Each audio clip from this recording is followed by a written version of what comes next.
Hello students, આપણે SP3, SP2 અને SP સંકરણ વિશે ચર્ચા કરી ગયા. આપણે આ જ સંકરણો માટેના થોડા ઉદાહરણો લઈએ જે કાર્બનિક સંયોજનો છે. હજુ સુધી આપણે જે ઉદાહરણો લીધા તે બધા કેવા હતા?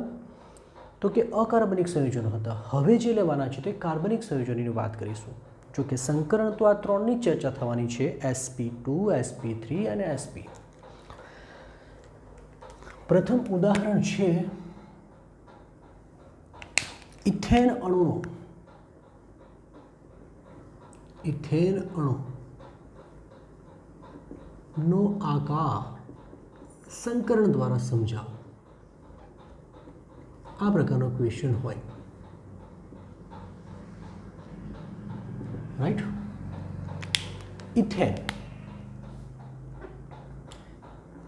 ઇથેનનું બંધારણ અણુસૂત્ર C2H6 છે. શું છે? C2H6. તમે શીખીને આવ્યા છો. ઇથેનમાં કાર્બન કાર્બન એકલ બંધ હોય છે,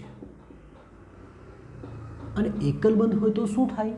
યાદ રાખવું જરૂરી છે કે જો એકલ બંધ હોય તો હંમેશા SP3 સંકરણ થાય છે.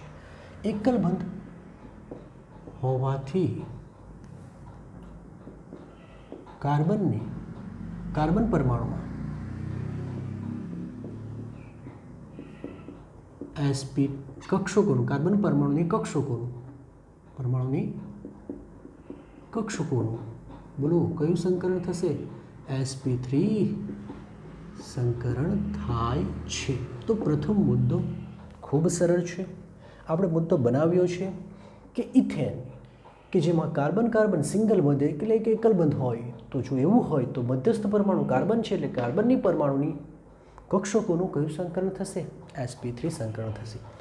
હવે આ કાર્બન એટલે કે બંને કાર્બનનું SP3 સંકરણ થાય, અને SP3 સંકરણ થવાથી તો 4 સંકર કક્ષક બને. તો પછી 2 કાર્બન છે તો બંનેની 4 સંકર કક્ષકો બનશે. આમ ઇથેન અણુમાં બંને કાર્બન પરમાણુ પાસે બોલો કેટલી? 4 સંકર કક્ષકો હોય છે. જે પૈકી હવે બંને રચના કરવાના. તો જરા જુઓ, આ કાર્બન છે એની પાસે 4 સંકર કક્ષકો. SP3 હોય તો આકાર તો સમચતુષ્ફલક હોય એટલે સમચતુષ્ફલક આકારે છે. આ એક બીજો છે, એની પાસે બી 4 સંકર કક્ષકો છે, રાઈટ? એક બાકી છે. તો થઈશું સૌ પ્રથમ જે પૈકી બંને કાર્બન પરમાણુની એક સંકર કક્ષકો સંમિશ્રણ પામી કાર્બન કાર્બન સિગ્મા બંધની શું કરે છે? રચના કરે છે. એનો મતલબ એ થયો કે આની સંકર કક્ષક અને આની સંકર કક્ષકો એકબીજા સાથે સંમિશ્રણ પામી ઇલેક્ટ્રોનની ભાગીદારી કરી બોલો કયા બંધની રચના કરે છે? સિગ્મા બંધની રચના કરે. એટલે એનો મતલબ સૌ પ્રથમ આપણને કાર્બન અને કાર્બન વચ્ચે કયા બંધની રચના થઈ? સિગ્મા બંધની રચના મળી. બાકીનું હવે અગાડી છીએ. હવે જો કુલ 4 હતી તેમાંથી એક વપરાઈ ગઈ એટલે હજુ બંને પાસે 3 સંકર કક્ષકો બાકી છે. બાકી રહેલી 3 સંકર કક્ષકો બોલો આપણે બીજો કયો પરમાણુ છે? હાઇડ્રોજન. તો કક્ષકો 6 હાઇડ્રોજન પરમાણુ કારણ કે 3 ભેગી મળીને 6 કક્ષકો બનશે, તો હાઇડ્રોજન પરમાણુ બી 6 જશે. 6 હાઇડ્રોજન પરમાણુની અયુગ્મિત ઇલેક્ટ્રોન ધરાવતી વનેસ કક્ષક સાથે સંમિશ્રણ પામી બોલો કેટલા? 6 CH સિગ્મા બંધની રચના કરે છે. તો એનો મતલબ એ થયો કે આ હાઇડ્રોજન આવે તેની 1s કક્ષક, આ બીજો હાઇડ્રોજન તેની 1s કક્ષક, આ ત્રીજો હાઇડ્રોજન તેની 1s કક્ષક, ચોથો, પાંચમો અને છઠ્ઠો. બધા હાઇડ્રોજન પરમાણુમાં એક એક અયુગ્મિત ઇલેક્ટ્રોન હોય, એક એક કાર્બન પાસે હોય છે. બરાબર ને? આ રીતે અહીં શું બની જશે? આ બધા જ કયા બંધનું? સિગ્મા બંધ, સિગ્મા બંધ, સિગ્મા બંધ, સિગ્મા બંધ. આ પણ સિગ્મા બંધ અને અહીં પણ સિગ્મા બંધની રચના થાય છે. તો એનો મતલબ એ થયો કે આ સિગ્મા બંધ, આ સિગ્મા બંધ, આ સિગ્મા બંધ. આકાર તો તમે જોઈ શકો છો કે સમચતુષ્ફલક આકારે જ હશે, રાઈટ ને? આ બધા જ સિગ્મા બંધો છે. આ જે બંધ લંબાઈ હોય છે તે ખૂબ અગત્યનું છે. કાર્બન કાર્બન સિંગલ બંધ લંબાઈ 154 પિકોમીટર હોય છે, જ્યારે કાર્બન હાઇડ્રોજન બંધ લંબાઈ 109 પિકોમીટર હોય છે. ઘણી જગ્યાએ 110 પણ લખેલું હોય છે. અને નોર્મલી જે આ બંધ કોણ હોય છે, આ બંધ કોણ એ બોલો કેટલો હશે? sp3 સંકરણ હોવાથી બંધ કોણ 109.5 ડિગ્રીની આસપાસ જ રહેશે. ચલો લખીશું. ચલો પહેલાં શું લખ્યું આપણે? કે ઇથેનમાં રહેલા બંને કાર્બન પરમાણુ પાસે 4 સંકર કક્ષક છે, જે પૈકી બંને કાર્બન પરમાણુની એક સંકર કક્ષક સંમિશ્રણ પામી એક સી સિગ્મા બંધની રચના કરે. બાકી જે 3 બચેલી છે તે 6 હાઇડ્રોજન પરમાણુની અયુગ્મિત ઇલેક્ટ્રોન ધરાવતી 1s કક્ષક સાથે સંમિશ્રણ પામી CH સિગ્મા બંધની રચના કરે છે. આમ ઇથેન અણુમાં કાર્બન કાર્બન બંધ લંબાઈ 154 પિકોમીટર અને કાર્બન હાઇડ્રોજન બંધ લંબાઈ 109 પિકોમીટર હોય છે. બરાબર? વધુમાં HCC બંધ કોણ લગભગ 109.5 હોય છે. હવે તમે કહેશો કે સર જ્યાં બી sp3 સંકરણ થશે ત્યાં દર વખતે 109.5 ડિગ્રી જ આવશે. તો એમાં એવું હોય છે કે આદર્શ વેલ્યુ આ છે, એટલે કે સાચી વેલ્યુ આ છે. પછી થાય શું કે આ જે આની સાથે જોડાયેલો સમૂહ છે, આ તો હાઇડ્રોજન પરમાણુ છે, પણ જેમ જેમ સમૂહ મોટા થતા જશે આ બંધકોણનું મૂલ્ય બદલાતું જાય છે, એટલે થોડું બદલાય છે, પરંતુ આદર્શ વેલ્યુ આ છે. તો આ રહ્યું ઇથેન અણુનો આકારની સમજૂતી કોના દ્વારા? સંકરણ દ્વારા. હવે આપણે ઇથિન અણુ લેશું. બરાબર? ચલો કોપી કરી લો. ઓકે, તો નેક્સ્ટ ઇથિન. ચલો ફરી પાછા ઇથિન કે જેનું અણુસૂત્ર C2H4 છે. પેલામાં H6 આવે, આમાં H4. C2H6 માં કાર્બન કાર્બન દ્વિબંધ છે, એટલે કાર્બન પેલામાં એકલ બંધ હતો, આમાં દ્વિબંધ આવેલો હોય છે. દ્વિબંધ એટલે કે C ડબલ બોન્ડ C હોય છે. તેથી અહીં બંને કાર્બનની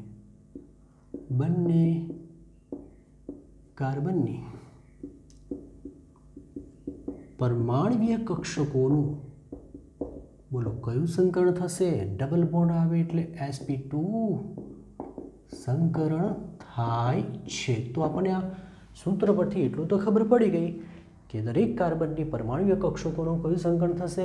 sp2. ચલો sp2 સંકરણ થવાથી કેટલી સંકર કક્ષક બને? તો s1 અને p 2 વાર એટલે 3. તો એક કાર્બનની 3 અને બીજા કાર્બનની 3. આમ દરેક કાર્બન પરમાણુ પાસે 3 બોલો sp2 શબ્દ એકવાર લખાઈ ગયેલો, પાછો લખવાની જરૂર નહીં. સંકર કક્ષકો હોય છે, જે પૈકી શું થશે? જે પૈકી આપણે આગળ લખ્યું તે જ કે જે પૈકી બંને કાર્બનની એક સંકર કક્ષકો સંમિશ્રણ પામી કાર્બન કાર્બન સિગ્મા બંધની રચના કરી છે. તો આગળ જે લખ્યું તેવું જ છે કે આ કાર્બન છે આની પાસે અને આ કાર્બન છે એની પાસે બી 3 છે, રાઈટ. પણ શું થાય, પ્રથમ શું થાય, બંનેની એક એટલે આની એક અને આની એકબીજા સાથે સંમિશ્રણ પામી સૌ પ્રથમ આ કાર્બન કાર્બન બોલો કયા બંધની રચના કરાવે છે, સિગ્મા બંધની રચના કરે છે. તો આપણે આ કાર્બન કાર્બન સિગ્મા બંધ બનાવી દીધું. ચાલો ફરી પાછા, ઇથિનમાં કાર્બન કાર્બન દ્વિબંધ હોય છે માટે કાર્બનમાં કયું સંકરણ થાય છે, sp2. માટે દરેક કાર્બન પરમાણુ પાસે કેટલી, sp2 મતલબ s1 અને p2 વાર એટલે 3. તો 3 સંકર કક્ષકો છે જે પૈકી બંને કાર્બન પરમાણુ એક જ સંમિશ્રણ પામી સિગ્મા બંધ બનાવે. તેમ છતાં બંને પાસે 2 બાકી બચશે. જો 2 બાકી છે. તે કોની સાથે જોડાશે, હાઇડ્રોજન સાથે. તો લખીશું આમ છતાં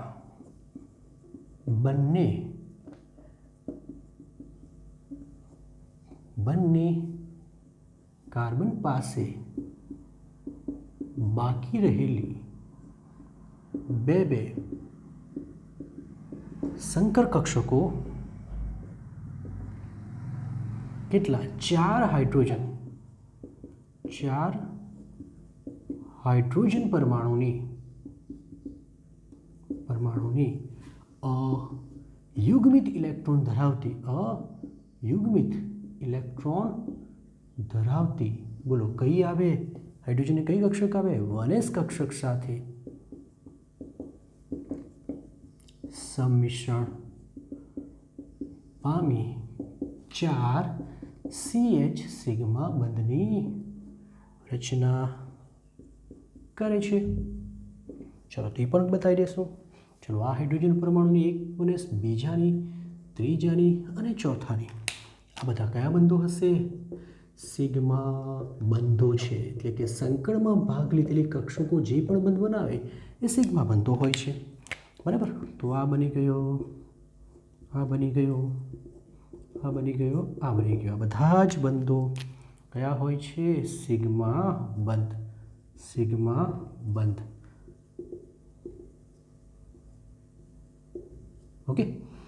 હવે ખાસ મુદ્દો છે કે આપણે તો sp2 સંકરણ કર્યું, એક s કક્ષક અને 2 p કક્ષક, પણ કાર્બનની ઇલેક્ટ્રોન રચના જોશું તો એમાં ઉત્તેજિત અવસ્થાની ઇલેક્ટ્રોન રચનામાં કાર્બનની આ રીતે ઇલેક્ટ્રોન રચના, કાર્બનની z બરાબર 6 1s2 2s2 2px1 2py1. આપણે આગળ જોઈ ગયા છે કે કાર્બન આ રીતે બંધ બનાવતો નથી, પણ શું કરે છે, એ પોતાની ઉત્તેજિત અવસ્થાની ઇલેક્ટ્રોન રચના લખે, જેમાં 2s નો એક ઇલેક્ટ્રોન ક્યાં જશે, 2pz માં, બરાબર ને.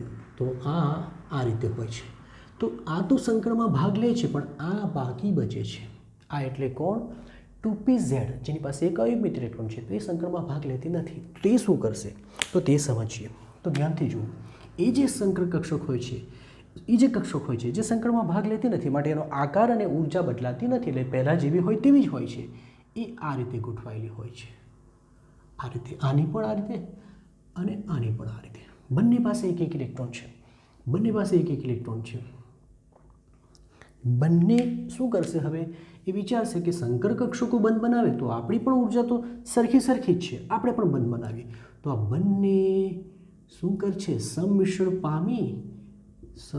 પામી એક બંધની રચના કરે. એ પણ સહસંયોજક બંધ જ છે, પણ એ જે બંધ હોય છે એ હોય છે નબળો બંધ. અને એ કયો બંધ બને, પાઈ બંધ. યાદ કરો, સાઈડથી ઓવરલેપિંગ થાય. તો જ્યારે તમે એને તમારે ઇલેક્ટ્રોન વાદળ સ્વરૂપે બતાવવું હોય તો તો એ તમે પાઈ બંધને આ રીતે બતાવી શકો કે પાઈ ઇલેક્ટ્રોનનું વાદળ એટલે કે એક ઇલેક્ટ્રોનનું વાદળ, એક ઇલેક્ટ્રોન આમ ઉપર તરફ હોય છે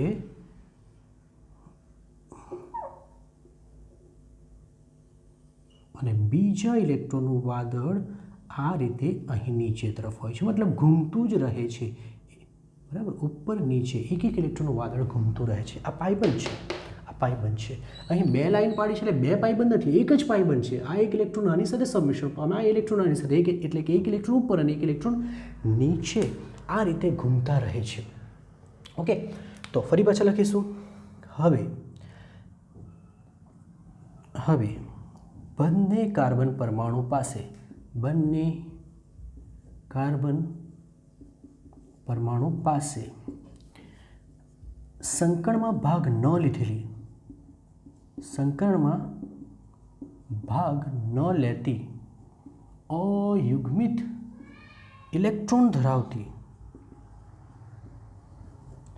એક બોલો કઈ 2pz કક્ષકો હોય છે, બરાબર, જે આને બંધધરી કહેવાય. બંને કાર્બનમાંથી પસાર થતી રેખાને બંધધરી કહેવાય. આ બંધધરી કહેવાય.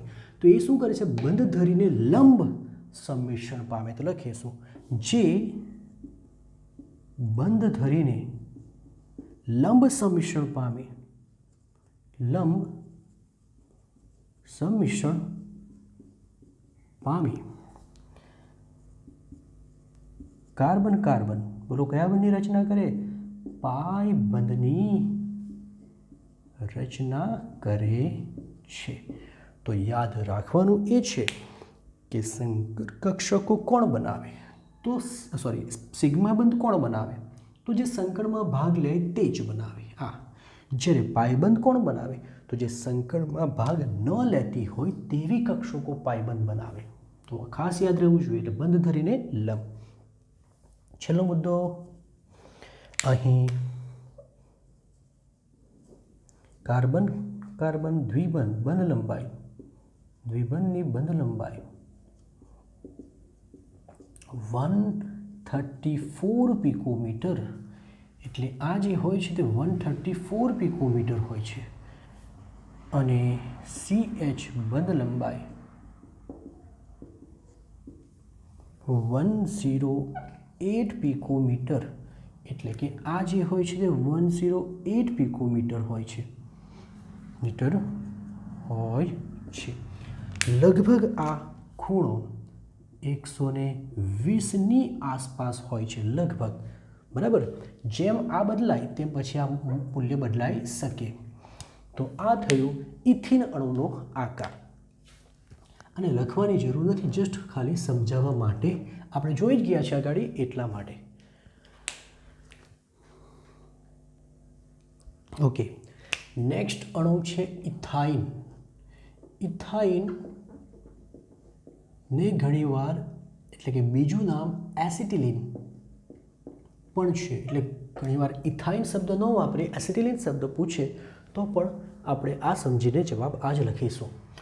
તો ઇથાઇનમાં એટલે કે એસિટિલિનમાં કાર્બન કાર્બન કાર્બન કાર્બન ત્રિબંધ છે. અણુસૂત્ર લખવાનું રહી ગયું. અણુસૂત્ર હશે C2H2 માં કાર્બન કાર્બન ત્રિબંધ હોય છે.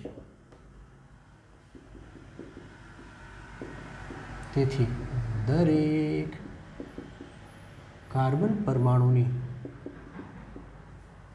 કક્ષકોનું બોલો કયું સંકરણ થશે? sp સંકરણ થાય છે. આ ખૂબ અગત્યનો મુદ્દો છે.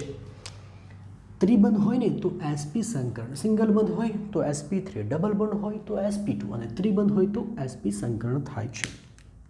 ચાલો, જો sp સંકરણ થતું હોય તો દરેક કાર્બન પાસે કેટલી સંકરણ કક્ષકો રહેશે? એક s અને એક p. એવું એક કાર્બન પાસે, તો બીજા કાર્બન પાસે બી s અને p, માટે કુલ 4.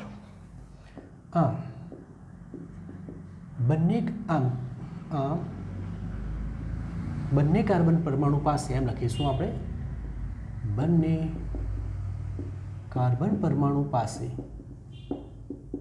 બોલો કેટલી બે સંકૃત કક્ષકો હોય છે, રાઈટ? જે પૈકી સૌપ્રથમ તો કાર્બન કાર્બન વચ્ચે સિગ્મા બંધ બને જ, એટલે જે લખતા છે તે લખીશું. જે પૈકી એક સંકર કક્ષકો સંમિશ્રણ પામી કાર્બન કાર્બન સિગ્મા બંધની રચના કરે છે. કાર્બન કાર્બન સિગ્મા બંધની શું કરે છે? રચના કરે છે. ચાલો તો આપણે અહીં તે બતાવી દઈશું કે આ કાર્બન છે. યાદ કરો sp2 sp સંકળ થાય તો કેવી ગોઠવાય? 180 ડિગ્રીના ખૂણે, એટલે રેખીય. ચલો બીજો કાર્બન આવશે, તેની કક્ષક અને આ કક્ષકો. તો સૌ પ્રથમ બંને સંમિશ્રણ પામી. બોલો આ કયો બંધ બનાવી દીધો? સિગ્મા બંધ બનાવી દીધો. હવે જોવા જઈએ તો બંને કાર્બન પાસે એક સંકર કક્ષક બાકી બચી, જે કોની સાથે હાઇડ્રોજનની 1s કક્ષક સાથે સંમિશ્રણ પામી સિગ્મા બંધ બનાવશે. તો નેક્સ્ટ મુદ્દો થશે કે આમ છતાં બંને કાર્બન પાસે બોલો એક સંકર કક્ષકો બાકી હોય છે. બોલો તે કોની સાથે? તો સૂત્ર મુજબ હાઇડ્રોજન સાથે છે, જે બે હાઇડ્રોજન પરમાણુની અયુગ્મિત ઇલેક્ટ્રોન ધરાવતી 1s કક્ષક સાથે સંમિશ્રણ પામી CH બે CH સિગ્મા બંધની રચના કરે છે. તો હવે હાઇડ્રોજન આવશે, પોતાની 1s કક્ષક લઈને આવશે અને અહીં શું બનાવશે? સિગ્મા બંધ બનાવશે. તો આ પણ સિગ્મા બંધ અને આ પણ સિગ્મા બંધ મજબૂત હોય છે. ચલો, પરંતુ હવે વિચારો કે આપણે તો ફક્ત ને ફક્ત 2s અને 2p બે જ કક્ષકોનું સંકલન કર્યું, બને 1 અને 2. તો બે કક્ષકો બાકી છે, કઈ? 2py અને 2pz. બંને પાસે એક ઇલેક્ટ્રોન છે. તો એ કેવી રીતે ગોઠવાયેલી હોય છે? તો આપણે એ જે કક્ષકો છે સંકળમાં ભાગ લેતી નથી, માટે એમનો આકાર અને ઉર્જા સંકર કક્ષકો કરતાં જુદી જ હોય છે, કારણ કે એ તો ભાગ લેતી નથી. તો સપોઝ આ 2py છે, આ 2py છે. તે જ રીતે બીજી પણ એક હશે 2pz. એકચ્યુઅલી આ આમ હશે તો બીજી એને લંબ હશે, પણ આપણે બોર્ડ પર 2D આકૃતિ ડ્રો નથી કરી શકતા.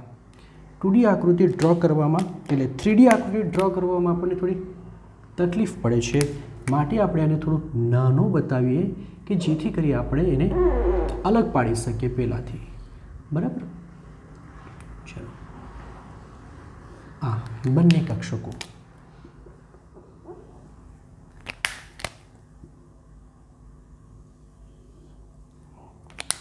જે નાનું છે એ એકચ્યુઅલી નાનું નથી, પરંતુ પેલી આમ છે તો બીજી આમ છે એમ દર્શાવી ન શકાય, એટલે આપણે થોડું અલગ બતાવીએ. હવે આનો ઇલેક્ટ્રોન, આનો ઇલેક્ટ્રોન, આનો ઇલેક્ટ્રોન, આનો ઇલેક્ટ્રોન, આ કઈ થઈ ગઈ? 2py. તો આ બી કઈ હોવી જોઈએ? 2py જ હોવી જોઈએ. એ તો ખબર જ છે ને, સંમિશ્રણ સમાન પ્રકારની કક્ષકોનું જ થાય. 2py અને 2pz નું ક્યારે ન થાય? તો શૂન્ય સંમિશ્રણ થાય. તો હવે આ બંને, બરાબર, આ બંને ઇલેક્ટ્રોનની ભાગીદારી કરી એક પાયબંધ રચશે. તો જ્યાં તે રીતે આ બંને પણ ઇલેક્ટ્રોનની ભાગીદારી કરી બીજા પાયબંધની શું કરશે? રચના કરશે. તો જોવા જઈએ તો આ સિગ્મા બંધ થઈ ગયો, આ આપણો H છે, આ આપણો H છે, પણ હવે એક પાયબંધ ઉપર હશે તો તો એક પાયબંધ નીચે પણ હશે. એનો મતલબ કે અહીં કાર્બન કાર્બન વચ્ચે 3 પાયબંધ હોય છે. એનો મતલબ કે ઇલેક્ટ્રોનનું વાદળ પૂરા ગોળાકાર સ્વરૂપે ઘૂમતું રહે છે. ચલો છેલ્લો મુદ્દો લખી દેશું કે હવે બંને કાર્બન પાસે સંકરણમાં ભાગ ન લેતી અને શું ધરાવતી અયુગ્મિત ઇલેક્ટ્રોન ધરાવતી બે કઈ 2py અને 2pz કક્ષકો છે. આ સમાન કક્ષકો આ એકબીજાની સમાન કક્ષકો એમ લખીશું. એકબીજાની સમાન કક્ષકો લખવાનો મતલબ 2py હોય તો 2py જ આવે એમ. સમાન કક્ષકો બંધ ધરી ને લંબ ઇલેક્ટ્રોનની ભાગીદારી દ્વારા सूरज से બે પાયબંધની શું કરે છે? રચના કરે છે. બે પાયબંધની રચના કરે છે. છેલ્લો મુદ્દો અહીં કાર્બન કાર્બન ટ્રિપલ બંધ લંબાઈ લગભગ 121 પિકોમીટર. કારણ કે ઘણી બધી બુકોમાં 120 પણ લખે છે અને કોઈ વાર 121 પણ લખે છે, જ્યારે આ લગભગ 106 પિકોમીટર હોય છે. 121 પિકોમીટર. આ જે બંધ કોણ હોય છે 180 ડિગ્રીને ખૂણે હોવાથી આપણે 180 લેશું. ઓકે. તથા લંબાઈ 121 પિકોમીટર તથા કાર્બન હાઇડ્રોજન બંધ લંબાઈ બોલો કેટલી? 106 પિકોમીટર હોય છે. તો આ થયા ઇથાઇન એટલે કે એસિટિલિન અણુનું બંધારણ. કોપી કરો.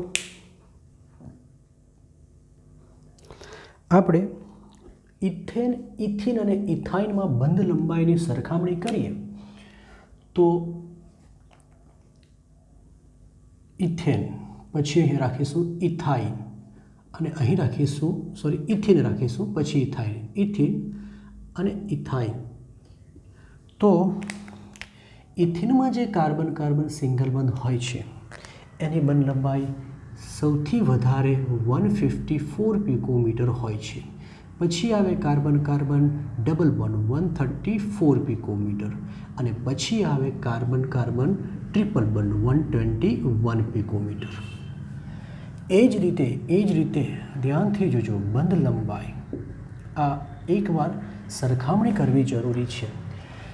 ઇથેનમાં જે કાર્બન હાઇડ્રોજન બંધ લંબાઈ હોય છે તે 109 ક્યાં તો ઘણીવાર 110 એટલે કે 110 પણ લખે છે, બરાબર, પિકોમીટર.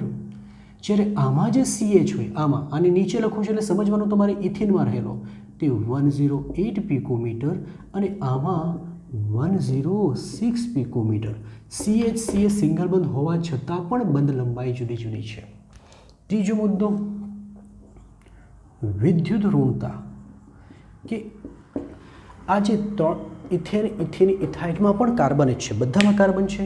આ સિંગલ બંધવાળો છે, ડબલ બંધવાળો છે અને ટ્રિપલ બંધવાળો. તો વિદ્યુત ઋણતા કોની વધારે? તો યાદ રાખજો કે ઇથાઇનમાં રહેલો કાર્બન એટલે કે ટ્રિપલ બોન્ડવાળા કાર્બનની વિદ્યુત ઋણતા વધુ હોય છે, પછી ડબલ બોન્ડવાળા કાર્બન ને પછી સિંગલ બોન્ડ. એનો મતલબ કે વિદ્યુત ઋણતા કોની વધારે? તો ટ્રિપલ બોન્ડવાળા કાર્બનની વિદ્યુત ઋણતા વધુ છે.